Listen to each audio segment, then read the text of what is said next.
We tell ourselves a comfortable story about intelligence, that it opens doors, that it earns respect, that it builds bridges between people. Because surely, if you can understand complex systems and abstract ideas, you can understand other human beings. And on the surface, that logic holds. But surface logic is exactly the kind of thinking that falls apart the moment you press it. Because when you actually look at what psychology and neuroscience tell us about highly intelligent people, you find something that contradicts the story almost entirely. Intelligence doesn't build more connections. In many cases, it quietly dismantles them. Not loudly, not dramatically, but gradually, systematically, and almost invisibly, until the person finds themselves surrounded by people who have never once understood what they actually meant. This is the psychology of why highly intelligent people end up profoundly, structurally alone. Every social interaction is, at its core, an exchange of compressed information. Language simplifies. Tone implies. Silence carries meaning. And for most people, this compression is invisible. It just works. You speak, they receive. Something is communicated. The gaps are filled in automatically. But the highly intelligent mind doesn't receive information that way. It receives everything, including the gaps. Psychologists describe this as hypersensitivity to linguistic and contextual cues, but that phrase flattens what is actually happening. It isn't just sensitivity. It's a fundamentally different reception frequency. Where others hear a sentence, this mind hears the sentence, the implication beneath it, the assumption behind the implication, and the unspoken history that produced the assumption. And when you are operating at that frequency, and everyone around you is broadcasting at a different one, conversation becomes something strange. Not impossible, but deeply, constantly off. You're not hearing what was said. You're hearing all the things that weren't. And here is where it starts to fracture. Because when two people are operating at genuinely different frequencies, there are only two possible outcomes. Either one of them pretends to operate at the other's level, or they both eventually stop trying. Most of the time, it's the first option.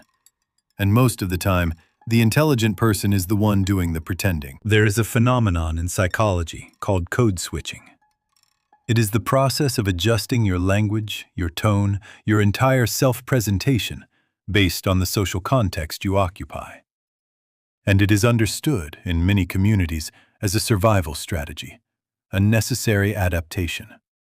What is less discussed is that highly intelligent people perform their own version of this constantly in nearly every social environment they enter. They translate, they compress, they strip away the layers of nuance that feel essential to them.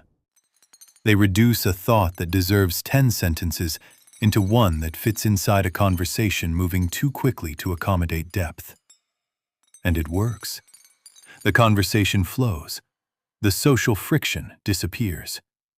To everyone in the room, nothing unusual has happened. But something has. Because the person doing the translating knows precisely what was lost in the translation. They know exactly which parts of their thinking were too complex, too qualified, too strange to survive the compression. And over time, this accumulates. Not as resentment. Not yet, and not exactly. But as a quieter, more pervasive awareness that the version of themselves people know is never quite the full version.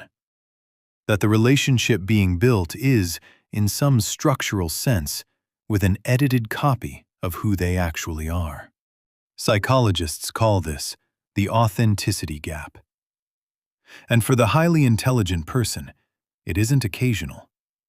It is the baseline condition of almost every relationship they have. There is a particular cruelty in how this condition is perceived from the outside. Because the withdrawal, the quiet, the reserve, the moments of deliberate distance, these are almost never understood for what they actually are. They are read as coldness, as arrogance, as a silent judgment of the people around them. And this interpretation spreads. It calcifies into reputation. People stop trying to reach the person who seems not to want to be reached. But the psychology tells a completely different story.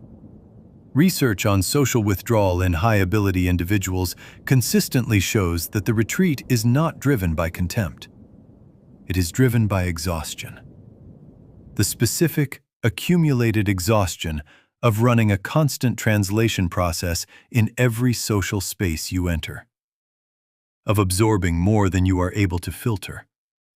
Of performing a version of yourself that fits the room but doesn't fit your interior. The withdrawal is recovery. But from the outside, it looks indistinguishable from rejection. And the person inside it rarely corrects this interpretation, because correcting it would require explaining it. And explaining it would require exactly the kind of depth of conversation that produced the exhaustion in the first place. So the reputation sets. The distance widens. And the loneliness that began as a byproduct of intelligence becomes, over time, a structure in its own right, with its own momentum, its own gravity, pulling consistently inward. Here is the paradox that makes this condition so difficult to escape. The highly intelligent mind is, in many respects, exquisitely designed for connection.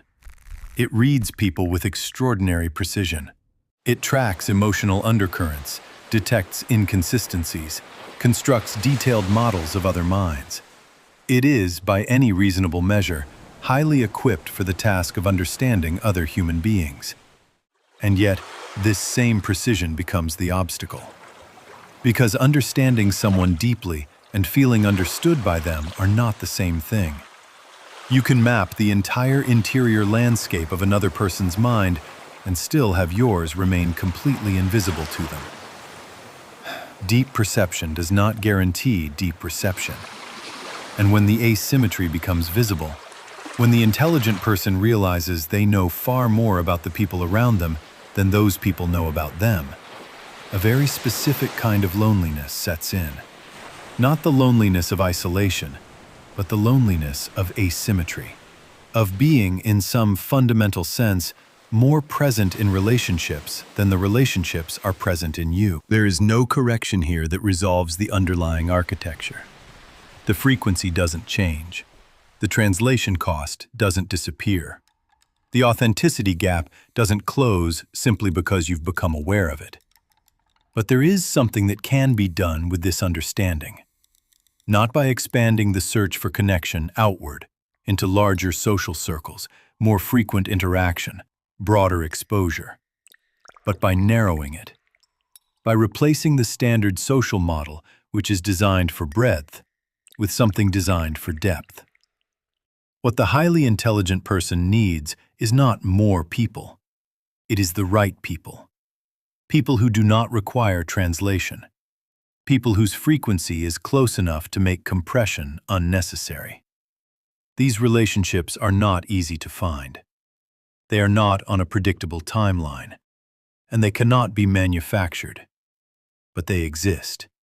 And when they do appear, they don't simply reduce the loneliness.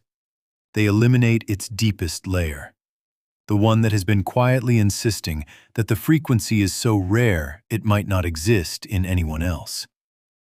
It does exist. It is just quiet. And quiet things take longer to find. The loneliness of high intelligence is not a design flaw. It is the price of operating at a resolution most people never experience. It is the cost of seeing too clearly in a world that, on the whole, prefers a comfortable blurriness. That price is real. It should not be minimized. But it is not the whole story. Because the same precision that isolates you is also what makes you, when you do find the right person, completely irreplaceable to them.